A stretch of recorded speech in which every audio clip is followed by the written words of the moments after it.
கலையாத கல்வியும் குறையாத வயதும்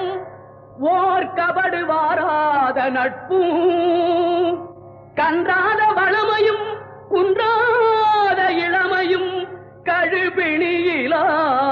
உடலும் தலியாத மனமும் அன்பு அகலாத மனைவியும் தவறாத சந்தானமும் தாழாத கீர்த்தியும் மாறாத வார்த்தையும் தடைகள் வாராத கொடையும்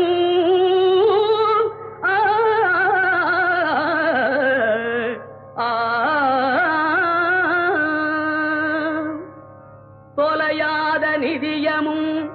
கோணாத கோலும் ஒரு துன்பமில்லாத வாழ்வும் புய்யனின் பாதத்தில் அன்பும்